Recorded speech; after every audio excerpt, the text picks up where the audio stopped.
Bueno, buenos días. Una vez inaugurado el Congreso, vamos a dar paso a la primera mesa en la que se abordarán fundamentalmente aspectos relacionados con la negociación salarial, en primer lugar, y con las ofertas de empleo público por parte de dos ponentes de la Casa. ¿Estaba mal? ¿Estaba mejor o esa? Pido disculpas por adelantado, porque a buen seguro me dejaré aspectos que merece la pena destacar de cada uno de ellos en la presentación, pero hay que decir que en la era de la información, con un smartphone, es posible que si os lo proponéis lleguéis a saber sus grupos sanguíneos, así que vamos a dejar parte de la información. Una cuestión de intendencia. Primero intervendrán cada uno de los ponentes, que son dos, y después de la intervención de cada uno de ellos daremos un turno de preguntas de aproximadamente 15 minutos, más o menos, ya veremos cómo va la cosa. En primer lugar, intervendrá la profesora Remedios Roqueta Buch, que es catedrática de la Universidad de Valencia, miembro de este departamento, del que además fue directora, si no me equivoco, hasta 2017. Es gran conocedora de distintos avatares del empleo público, como demuestran buena parte de sus monografías y alguna de las últimas, entre las que cabe destacar la reforma de la contratación temporal en las administraciones públicas o el derecho en la progresión en la carrera profesional y la promoción interna de los empleados públicos. A su vez, forma parte de diversos comités científicos, redactores y asesores de editoriales y revistas, y una cosa muy importante, y es que es autora también de múltiples manuales en derecho al trabajo de la seguridad social, entre ellas también en materia de empleo público, que sirven para formar a muchísimos juristas y laboralistas del pasado, del presente y seguro que del futuro. Y sin más preámbulo, cedo la palabra a la profesora Remedios Roqueta, que nos hablará de la negociación salarial y los límites presupuestarios. Muchas gracias. Buenos días a todos. Antes que nada quería agradecer al comité organizador de este congreso. ¿Se oye bien? El que me haya invitado, en especial a Adrián Todolí, y además no solo por haberme invitado a participar en este congreso, sino porque me ha asignado el tema que me ha asignado. Todos son muy interesantes, todos me gustan, son apasionantes, entre comillas, pero este era uno de los temas que yo, de cara a la cuarta edición de mi manual de Derecho del Empleo Público, tenía pendiente para profundizar, y esto pues me ha obligado a profundizar, a ponerme el mono de faena que yo digo, bucear y afrontar el tema sin ningún prejuicio, sin ningún tabú, y evidentemente había mucha tela que cortar y seguramente habrá más tela que cortar después de mi paso de nuevo por el tema. Esto es así, es inevitable. Bien, yo voy a hablar sobre los límites presupuestarios al incremento de las retribuciones del personal laboral en el sector público, cómo juegan y cómo inciden en la negociación colectiva. Lo primero que tenemos que preguntarnos, aunque es obvio, es por qué el Estado, por qué a través de una ley de presupuesto general del Estado, año tras año, puede fijar un techo salarial al incremento de las retribuciones, no solo de su personal laboral, el del Estado, de la Administración General del Estado, sino también de las administraciones autonómicas y de las entidades locales. Y entonces, pues en primer lugar lo puede hacer al amparo de los artículos 41 y 131, porque puede tomar esta medida como una medida para luchar contra la influencia negativa del déficit público y la deuda pública sobre la inflación y sobre las posibilidades de financiación del sector privado. A su vez, el artículo 134.2 de la Constitución viene a decir que los presupuestos generales del Estado deben reflejar, deben contener todos los gastos de la administración del Estado, incluidos los de personal. Esto vale para asidero para fijar el techo salarial en la Administración General del Estado. Pero además también lo puede hacer respecto de las comunidades autónomas y de las entidades locales, lo ha dicho el Tribunal Constitucional en infinidad de ocasiones. Primero, porque el Estado es competente para establecer las bases del régimen jurídico de las administraciones públicas y del régimen estatutario de los funcionarios públicos, artículo 149.1.18, y además es competente para dirigir la actividad económica general del país y, corolario de esta competencia, el artículo 156 de la Constitución obliga a las comunidades autónomas a ejercer sus competencias con arreglo a los principios de coordinación con la hacienda estatal y de solidaridad con el resto de españoles. Todo ello avala esta posibilidad de que las sucesivas leyes de presupuestos generales del Estado vengan estableciendo techos salariales al incremento de las retribuciones del personal laboral del sector público, estatal, autonómico, local, y así lo viene a reconocer el propio legislador en el EBEP, en varios pasajes, e incluso el texto refundido de las leyes vigentes en materia de régimen local. Bien. ¿Cuál es el marco normativo aplicable? Pues todos los años tenemos que acudir a la respectiva o correspondiente Ley de Presupuestos Generales del Estado. Yo he barajado, trabajé inicialmente con la Ley de Presupuestos del 2022, se ha aprobado los presupuestos del 2023, aunque no está publicada la ley, por consiguiente me he adaptado a los nuevos presupuestos, los que van a estar en vigor en el 2023. Básicamente, las sucesivas leyes de presupuestos general del Estado vienen reproduciendo el mismo esquema. Dedican, las últimas al menos, inclusive se mantiene el mismo número, la misma numeración de los artículos. Artículo 19 se refiere a los gastos de personal del sector público en general, y artículo 24 se refiere a los gastos de personal del sector público estatal. Además, si estamos en territorio de una comunidad autónoma, tendremos que ver la ley de presupuestos de nuestra comunidad autónoma, que generalmente se limitan a reproducir lo que dice la estatal, pero puede haber sorpresas y hay que mirarlo. Y luego, si estamos en el caso de una entidad pública empresarial, o una sociedad mercantil estatales, en ese caso, esta normativa que yo acabo de señalar la debemos complementar con una orden, la orden de 10 de junio del 2013, que determina la forma y el alcance y efectos del procedimiento para determinar la masa salarial autorizada en estas entidades. Bien, vamos a ver cuál es el ámbito de aplicación de estos techos o estos límites que las sucesivas leyes de presupuestos generales del Estado establecen. Pues según el artículo 19.1 de los presupuestos generales del Estado, se aplica en el sector público administrativo, AGE, administración autonómicas, entidades locales, organismos autónomos dependientes de las mismas, servicios comunes y entidades gestoras de la seguridad social y universidades públicas.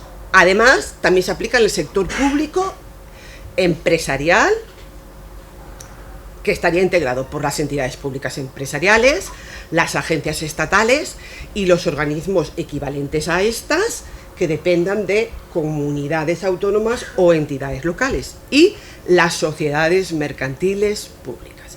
Las sociedades mercantiles públicas son aquellas cuyo capital social en más de la mitad, más del 50%, está en manos de una administración pública territorial y o de otra entidad que a su vez sea pública.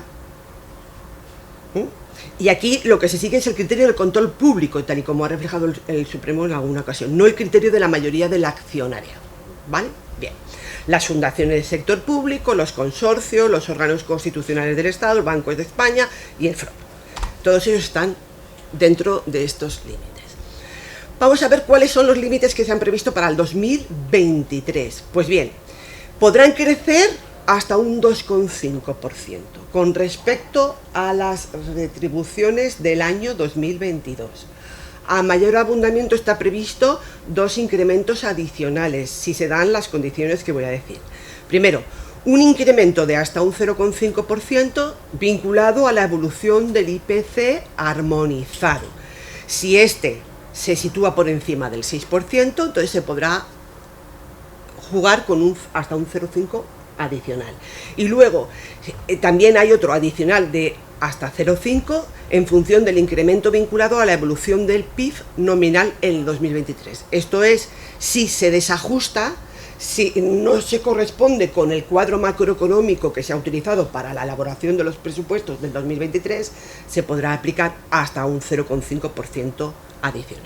Total, 2,5 y eventualmente 0,5 o un 0,5, nos vamos al 3,5. Bien, gastos de acción social. Pues aquí se repite lo que se viene repitiendo en los últimos años, y es que los gastos de acción social no pueden incrementarse con respecto a los del año 2022, comparados en términos comparables, es decir, en función de que el número de efectivos sea el mismo. Esto tiene una consecuencia, y es que puede darse el caso, que no va a ser la regla general como consecuencia de los procesos de estabilización y todo eso, pero bueno, podemos encontrar alguna administración o alguna entidad en la que el número de efectivos baje, sea inferior en el 2023 con respecto al 2022. Pues bien, según lo que dice la ley de presupuestos para el 2023, que, repito, viene a reflejar lo que se viene estableciendo en los últimos años, en las sucesivas leyes de presupuestos generales del Estado, pues si se produjera esta circunstancia, menos efectivos en el 2023 que en el 2022, la cantidad que se libere por los gastos de acción social no se puede destinar a los que permanezcan en activo en la entidad, es decir, no pueden crecer de ninguna manera.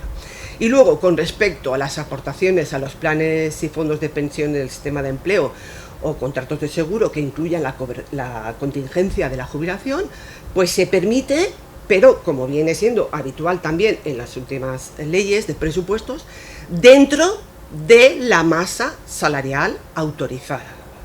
Esto significa que si en el 2022 en la administración o entidad de que se trate no se realizaron aportaciones de esta naturaleza, si se quieren realizar en el 2023, o liberas masa por otro concepto, que o bien lo suprimes o rebajas cuantía, o no puedes, no hay manera. Bien, vamos ahora, ya sabemos por qué se pueden establecer esos límites, dónde tenemos que acudir para ver cuál es la normativa aplicable y qué entidades se ven afectadas por los mismos. Ahora vamos a ver cómo se determina la masa salarial autorizada.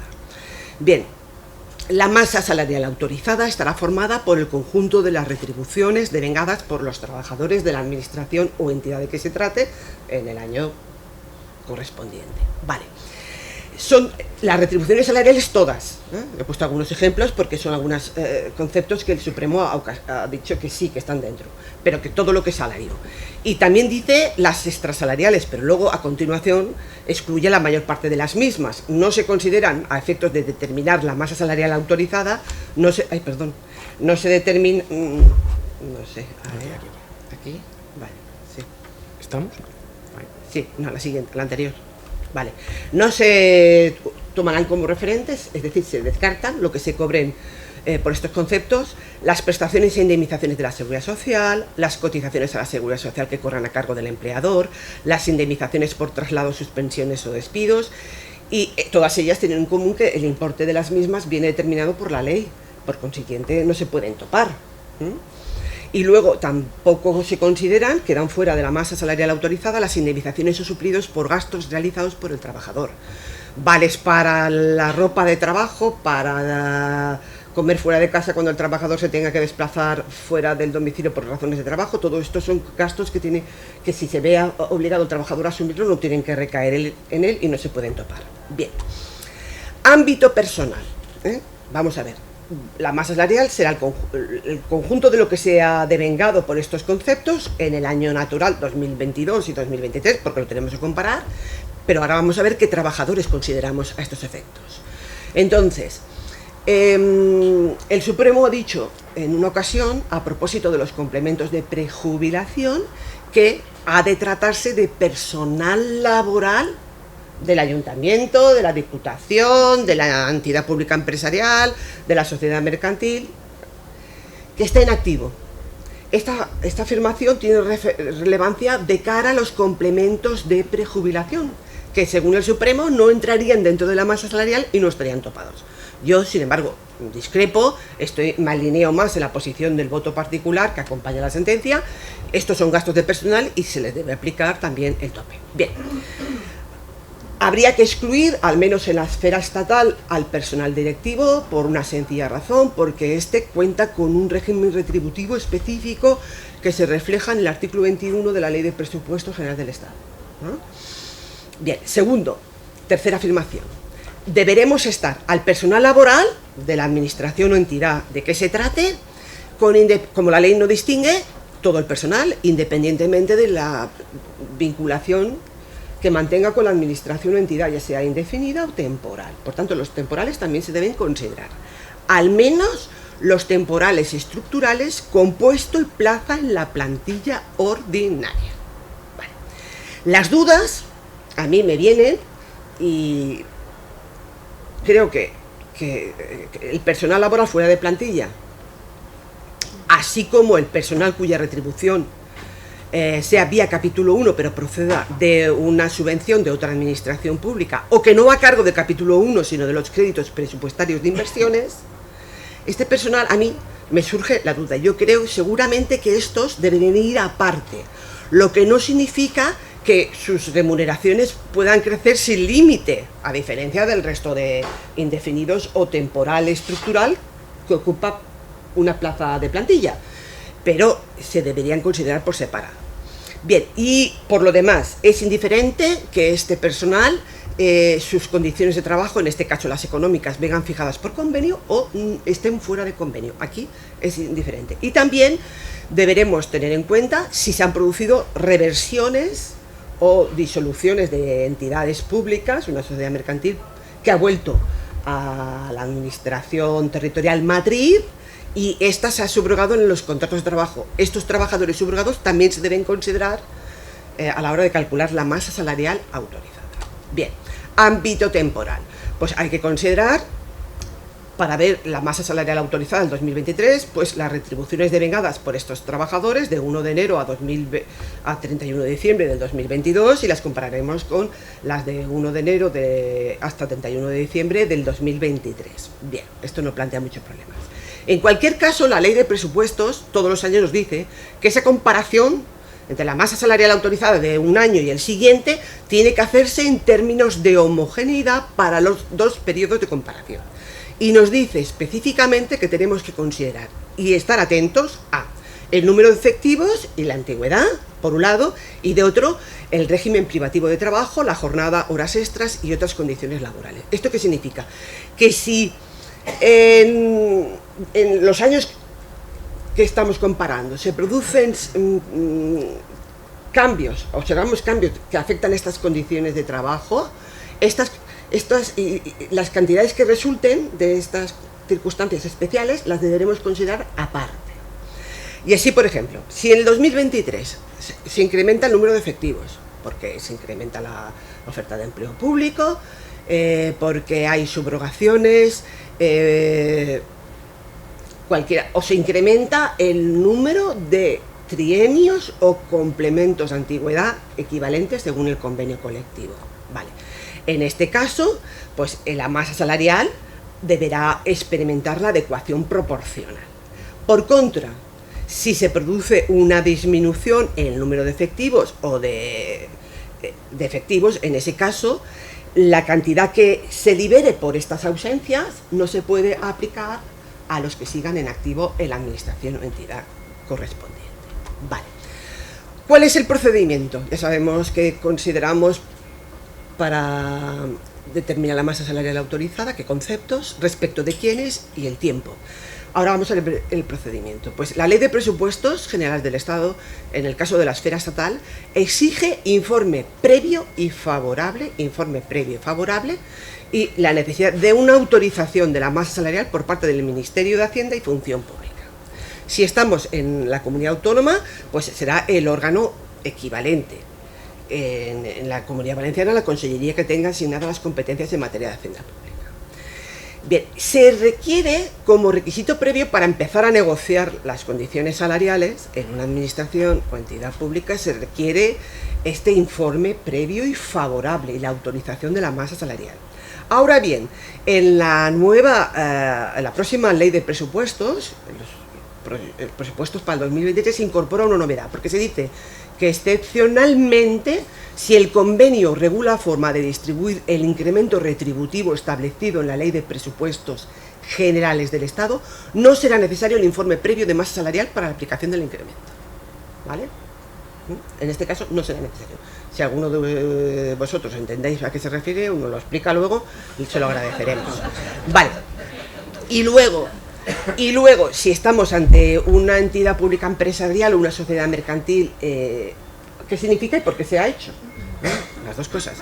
Bueno, si estamos ante una entidad pública empresarial o una sociedad mercantil pública estatal, pues ya he hecho referencia antes a una orden de 10 de junio del 2013 que nos determina y nos concreta el procedimiento y la forma para calcular la masa salarial. Y en el caso de las entidades locales sí que hay una particularidad que la encontramos en el artículo 103 bis de la Ley de Bases de Régimen Local, que dice que las administraciones públicas todos los años aprobarán la masa salarial del personal laboral y además lo importante es que esa masa salarial comprenderá la referente a la propia entidad local, ayuntamiento, diputación provincial y al conjunto de los organismos, entidades públicas, empresariales y demás entes públicos, sociedades mercantiles y consorcios de días dependientes. Es decir, que la masa salarial en este caso es global de todo, ¿no? Luego a lo mejor lo podéis explicar alguna cosa, los que tengáis experiencia en este terreno. Vale. Bien, carácter vinculante de la masa salarial autorizada. ¿Cómo incide la negociación colectiva? Pues bien, la masa salarial autorizada, calculada como hemos visto, e informada favorablemente, vincula a las administraciones públicas y al resto de organismos y entidades que forman el sector público. Les vincula. No pueden convenir ni negociar rebasando esos límites. Y si la discuten, porque consideran que es errónea, lo que tienen que hacer es impugnarla ante el orden contencioso administrativo. No la pueden dejar firme, negociar como si no existiera, rebasar esos límites y cuando el convenio es impugnado en sede judicial, discutir, no es legal porque la masa salarial autorizada ha sido errónea. Eso no se acepta en sede judicial. Vale, segundo, lo que establece o lo que significa la Ley de Presupuestos es un límite global al conjunto de las retribuciones. Luego lo que es la aplicación y distribución de esa masa salarial autorizada globalmente corresponde a la negociación colectiva, ¿de acuerdo? A la negociación colectiva. Entonces la negociación colectiva le corresponde distribuir cómo se va a repartir ese monto global entre los diferentes departamentos, consejerías, programas, trabajadores y trabajadoras, etcétera, ¿vale? Esto le corresponde. Y esto significa que respetando la masa salarial global autorizada, pues pueden existir departamentos, consejerías, programas o trabajadores y trabajadoras que experimenten un incremento superior al 2,5 que se aplica como tope para el resto, ¿de acuerdo? Siempre y cuando en contrapartida haya otros departamentos, consejerías, programas, trabajadores y trabajadoras que experimentarán un incremento inferior al 2,5. Hay que compensarlo. Vale. Luego, por otra parte, como he dicho antes, las administraciones y entidades públicas, sociedades mercantiles públicas, están vinculadas por el tope, no lo pueden contravenir y, por supuesto, tampoco cuando negocian los pactos, acuerdos y convenios, se encuentran limitados por este techo, el techo salarial previsto en la Ley de Presupuestos. Y si lo desconocen, lo ignoran, lo vulneran, el convenio será ilegal y por ende nulo. Y si estuviéramos ante un convenio colectivo que tuviera una vigencia plurianual y se hubiera negociado antes de la Ley de Presupuestos, si ahora resultase que sus disposiciones en esta materia salarial se dieran de bruces con el techo salarial previsto en la Ley de Presupuestos General del Estado, se tienen que adecuar porque no se pueden aplicar. Y por último, ¿qué ocurre si, no obstante ese techo, vía facto, de hecho, pues un ayuntamiento, una diputación, una administración, la Administración General del Estado, etcétera, concede una ventaja, una mejora, vía contrato de trabajo, vía convenio extraestatutario, acuerdo de empresa, decisión unilateral de goce colectivo? Es decir, en cualquiera de estos casos se concede una ventaja o un concepto en un importe que rebasa el techo salarial previsto en la Ley de Presupuestos. Pues bien, por más tiempo que los trabajadores se mantengan el disfrute de esa ventaja por encima de la ley de presupuestos, no por ello la consolidan, no pasan a adquirir una condición más beneficiosa, porque el Supremo lo ha dicho claramente, como era obvio, que si se rebasan los techos salariales en la ley de presupuestos no se puede adquirir tal condición. Distinto es el tema de cómo una administración, entidad, puede deshacer el entuerto, cómo puede volver a hacer las cosas bien. Pues a las bravas el Supremo no lo da por bueno, es decir, por el hecho de que en un momento determinado se dé cuenta de que se estaba limitando, rebasando el límite presupuestario de las leyes de presupuestos, no puede suprimirla. Lo más prudente es acogerse al mecanismo de la modificación sustancial de las condiciones de trabajo del artículo 41. Hay alguna excepción, excepcionalmente el Supremo alguna vez sí que ha admitido que se podía suprimir la ventaja porque rebasaba el techo salarial previsto en la ley de presupuestos, pero en la mayoría de las ocasiones ha dicho que no se puede, que no es fundamento para suprimir unilateralmente una ventaja que se hubiera disfrutado por encima de la ley de presupuestos. Y esto significa que debemos acudir al artículo 41, una modificación sustancial de las condiciones de trabajo. Y por último, ¿hay alguna posibilidad para rebasar, franquear ese tope del 2022 del 2% y ahora el 2023 será el 2,5% y en su caso hasta el 3,5%? Pues sí, hay una posibilidad de establecer los salarios por encima del techo que hemos visto y que fijan las sucesivas leyes de presupuestos. Todos los años las leyes de presupuestos reflejan el contenido que está hoy por hoy en el artículo 19.7. Dice, lo dispuesto en los apartados anteriores, los anteriores son los que establecen el techo salarial al incremento global de las retribuciones de los trabajadores del sector público. Dice, lo dispuesto en los apartados anteriores debe entenderse sin perjuicio de las adecuaciones retributivas que con carácter singular y excepcional, esto es muy importante, singular y excepcional, resulten imprescindibles por el contenido de los puestos de trabajo, por la variación del número de efectivos asignados a cada programa o por el grado de consecución de los objetivos fijados al mismo. Entonces, es posible, pero se deben dar estas condiciones o requisitos. Primero, carácter singular y excepcional.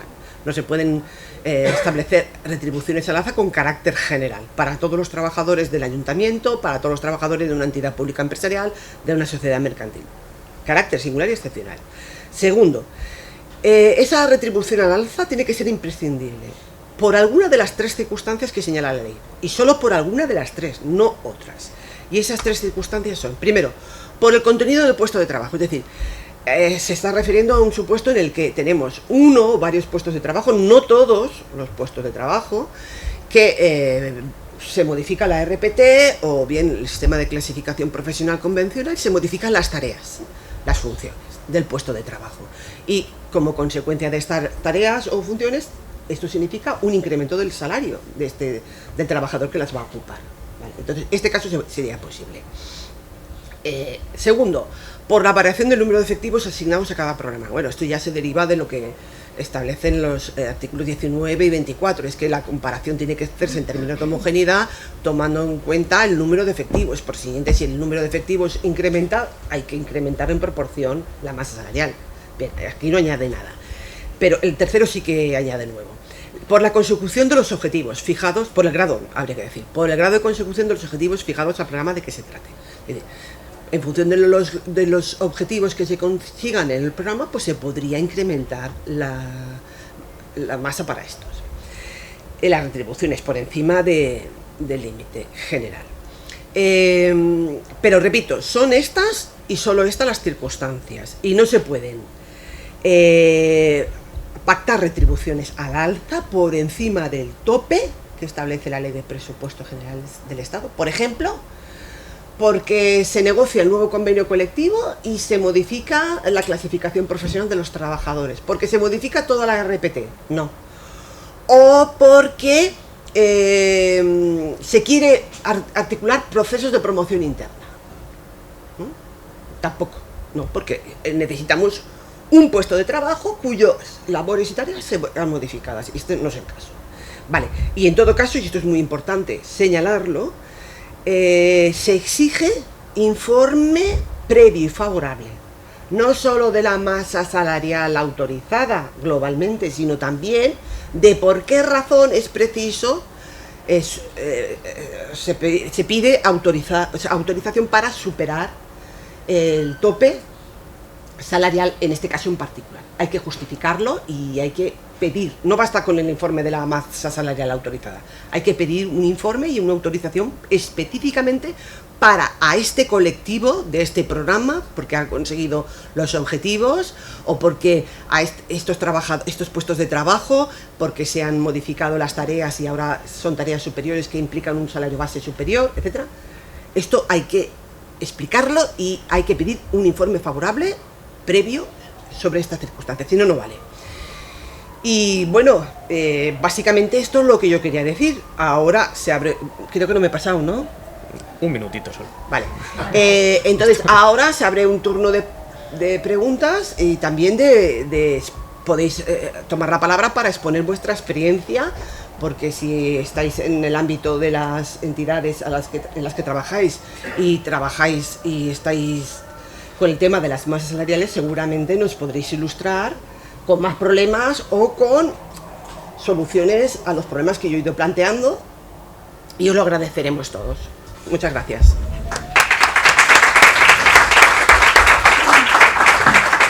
Bueno, disponemos de 10 minutos para estar en tiempo, así que si alguien tiene alguna pregunta, levanta la mano.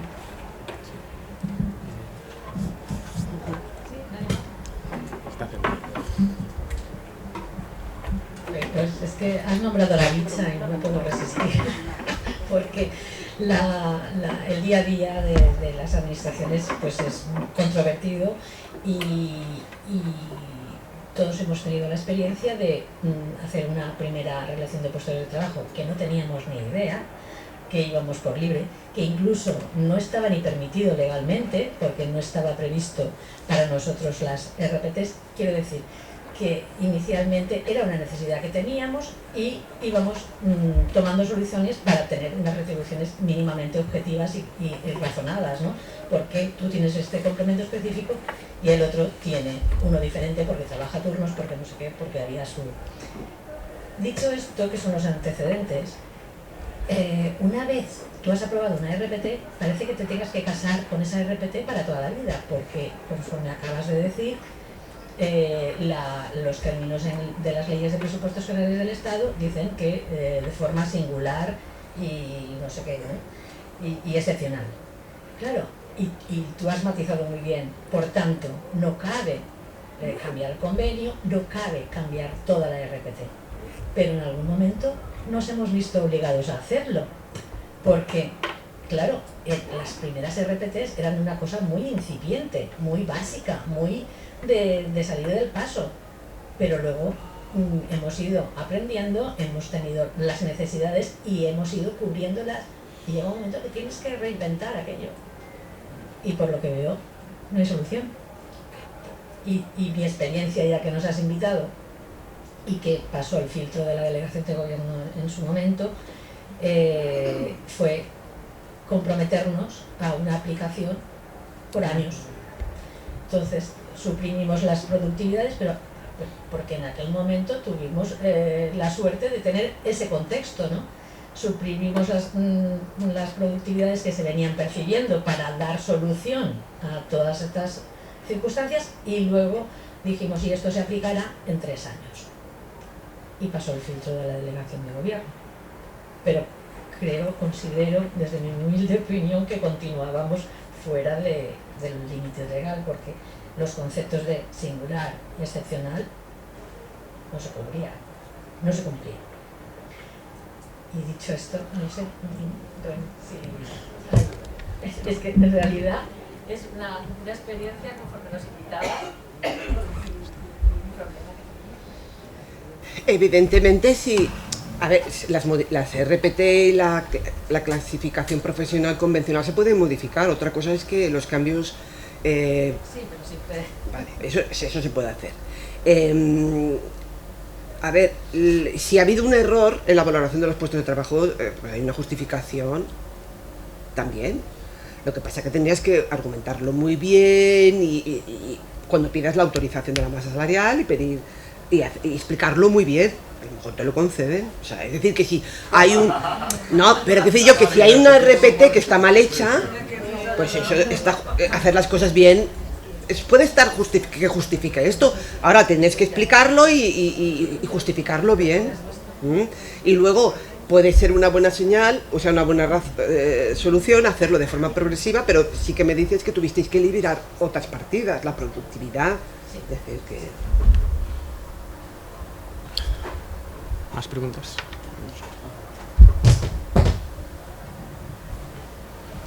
Hola, buenos días. Somos compañeros que estamos en la empresa Baersa, que es de una mercantil de la Generalitat Valenciana. Sobre el tema, yo comparto la visión de la compañera porque incluso se han planteado modificaciones por incremento de funciones sin incrementar el gasto y el sector público constantemente dice que no, te tienes que casar con esa RPT. Es que no hay manera de moverlo, ¿eh?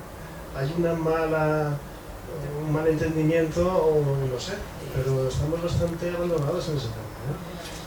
¿Pero qué pides? ¿Modificación de RPT y una modificación salarial? Sí, efectivamente. Claro, es que entonces ahí te aplican... Le meten en funciones y que luego no hay ninguna posibilidad de que se pueda modificar. Lo que plantea el sector público es, no, usted amortice ese puesto y cree otro, pero no modifique puestos. Es decir, no permite modificación de funciones. No sé si hay algún aspecto legal que se pueda abordar en ese sentido. Es lo que hay, porque no les has convencido. Han visto cosas, o sea, no les has convencido y ya está. Nunca se les convence. Ya. Hombre, puedes impugnar la masa salarial autorizada. Sí, pero eso está prorrogado. Sí. Yo vengo como parte empresaria ahora de la empresa de vivienda del Ayuntamiento de Valencia y antes de la empresa de vivienda de la Generalitat Valenciana, que algunos de los delegados y delegadas de personas están aquí. Siendo los principios, siendo la legislación administrativa presupuestaria la misma, la forma de aplicarla que tiene la Generalitat y el Ayuntamiento difiere y creo que a lo largo de la jornada de hoy se podrá ver con las intervenciones, porque la rigidez que tiene la Generalitat y la flexibilidad que tiene el Ayuntamiento habiendo estado en los dos sitios, entre comillas, sorprende en muchos casos. Pero mi pregunta era la misma y va relacionada también con lo que acaba de decir la persona de Baersa, que es cuando hay voluntad de negociar, y lo digo porque he tenido ese conflicto antes y lo tengo ahora, cuando hay voluntad de negociar por la parte empresaria y llegar a unos acuerdos, que siempre los delegados, el comité piden 200.000 y tú das 50 o demás, pero habiendo voluntad de negociar, el problema que hay cuando no, o incluso habiendo llegado a algún acuerdo de condiciones laborales, de verano, demás, ese acuerdo o no se autoriza o no tiene esa autorización previa, que en el caso de la ley de presupuestos dice el Ministerio, en el caso de la Generalitat de Consejería de Hacienda, en el caso del Ayuntamiento, tal. Entonces, si hay alguna posibilidad, esta es una pregunta además que con Adrián hemos comentado mucho, o si hay alguna posibilidad o alguna vía o alguna puerta a intentar evitar, porque luego los conflictos los tenemos en el sector público, en el día a día. O sea, luego el malestar lo tenemos en el día a día y te quedas también desautorizado en los momentos porque dices, yo quiero llegar a este acuerdo, por lo menos esto, un poquito, pero en muchos casos no te autorizan o no te contestan o incluso casi que pues que te dicen que no, como que no preguntes. Entonces se queda a tu propio arbitrio el hacer esos incrementos o firmar un convenio, un acuerdo de empresa sea un incremento no de salarios, pero una adaptaciones de jornada, beneficios sociales o demás que son masa salarial, pero no puedes hacerlo, o si lo haces sabes que auditoría, intervención o demás te van a decir, oye, que la ley de presupuestos dice lo que la profesora ha expuesto muy claramente, que es muy meridiano y que es muy claro y que nos vincula. Entonces también para plantear la duda para la jornada de hoy, que es mucho más un problema que una solución, si existe alguna posibilidad o alguna manera de doblegar esa rigidez, porque si no luego nos encontramos propios conflictos colectivos. Yo tengo voluntad de negociar, pero no puedo acordar. Ya. Es lo que hay. De todas formas, a lo mejor vosotros podéis poner alguna triquiñuela que se emplea No sé si, bueno, se está grabando, no querréis hacerlo, pero a verlas a haylas, pero no sé, no seré yo, que vosotros estáis en mejores condiciones. El techo es el techo y está ahí, pende como una espada de Damocles sobre el cuello de la gente, y si lo haces en contra del informe, que no lo tienes, y sobrepasan sin impugnar el convenio, pues lo tumbarán. Yo no tengo la varita mágica. Otra cosa es ahora explorar el cambio que se va a introducir en los presupuestos generales del Estado del próximo año, que dice que literalmente, que es lo que yo os he preguntado, ¿qué significa esto y qué va y por qué se ha hecho? A ver, si el convenio regula la forma de distribuir el incremento retributivo establecido en la ley de presupuestos, no será necesario el informe previo de masa salarial para la aplicación del incremento. Yo ahí lo único que se me ocurre es que ese 2,5% que señalabas que mantiene la ley para el año que viene, en vez de repartirlo salarialmente entre el personal de la entidad, se reserve para algunos beneficios o demás que del convenio. No, yo creo que yo lo entiendo más como que el propio convenio explique cómo va a distribuir la masa salarial, para que cualquiera desde fuera pueda ver si ha habido una extralimitación. Yo voy en esa línea. ¿No es así? Bueno, buenos días. Yo soy la directora general de la empresa que gestiona el servicio de bomberos forestales, aquí también directora de recursos humanos. Estamos en plena negociación colectiva, con lo cual la jornada de hoy es perfecta. A ver, tu duda para mí, o sea, por ejemplo, nosotros tenemos 3 convenios subrogados porque venían de Traxa, y en uno de ellos, que es el que afecta a la parte más mayoritaria, sí que pone que los incrementos retributivos que se aprueben por el Estado, que se distribuirán un tanto por cien al salario base, un tanto por cien a otros sitios. Yo creo que a lo mejor se refiere a cuando el propio convenio colectivo, o sea, que nosotros no tenemos, o sea, yo no puedo decirles, oye, mira, vamos a redistribuir el 2,5%, o sea, yo ya tengo por convenio colectivo que eso me va a ir tanto al salario base, tanto a complementos y demás. Entonces yo intuyo que es eso. Sí, yo también. Y porque eso significa que desde fuera se puede ver si se ha hecho bien o no. Si no, necesitas un informe de la masa salarial autorizada. Tenemos la masa salarial autorizada de 2019 cuando se hizo la subrogación. Desde entonces la hemos solicitado, pero no nos han dado el informe favorable. Y lo que hemos hecho ha sido seguir aplicando la que teníamos con los incrementos retributivos que la propia Ley General del Estado ha ido aplicando. Y primera, pues no la recomiendo porque tiene intervención. Y al año siguiente te dice, oye, usted no ha hecho esto bien, reintegre. Por lo tanto... Y una pregunta, ¿el personal subrogado, conforme se va incorporando, a efectos de la masa salarial, lo consideráis aparte o lo incluís en la entidad? Habéis tenido personal subrogado por tandas, ¿no? No, toda la vez. Toda la vez. Antes de que se construyera la sociedad, sí que es una sociedad que absorbe gente de otras. Sí, Vale. entonces tanto la masa salarial inicial como la RPT inicial, digamos que ya se hizo contando todo. El único problema es que 700 y pico trabajadores, bueno, 500 y pico eran indefinidos, 200 eran temporales y las otras plazas, que eran un 30%, estaban vacantes. Por lo tanto, el problema de la temporalidad lo hemos arrastrado y ahora tenemos un periodo de estabilización. Sí, es que lo digo yo porque yo desde fuera, yo no estoy en el tema, en el día a día de la masa salarial autorizada, pero si he de considerar, entiendo, personal subrogado que viene, por ejemplo, de una contrata, normalmente las condiciones económicas serán peores que las de los trabajadores, o no, como regla general. No digo tu caso, digo en general. Entonces, si los incorporas y los consideras a efectos de la masa salarial, eso puede favorecer a los que están en casa, porque tienes más margen de maniobra. ¿Qué? Se quedan siempre con esa situación, no se pueden por incrementar. Claro. Sí, Imagínate que hacen las mismas tareas, o sea, luego cómo homogenizas. Claro, yo creo que... Y además ahí hay normas, ¿no? Que son... Sí, pero también que te dicen, tú de momento cada uno viene con su convenio, hasta que no haya un nuevo convenio cada uno cobra lo que cobra. Sí, claro. Entonces la masa salarial inicialmente cuando lo recibes puede favorecer a los que están en casa, creo yo, porque globalmente es el número de efectivos que los consideras a todos, pero unos están cobrando menos. Sí, claro. Pienso yo que es así. Nos estamos quedando sin masa temporal. Sí. Esto es... Espera, no, un momento. Pregunta. El foco del conflicto. ¿Cómo homogeneizas esos colectivos? ¿Ves cómo yo ya oí algo? Y vale, abres el proceso de negociación colectiva y respetándolos el techo presupuestario, ¿cómo todas esas condiciones, como ha explicado Alberto, condicionan un proceso que al final está condenado al fracaso porque dependes exclusivamente de dos informes externos que además tienen la postura cómoda incluso de no contestar, ¿vale? De aplicarte el silencio administrativo negativo, vulnerando así derechos laborales básicos como eso es la negociación colectiva que la tenemos en la bendita Constitución.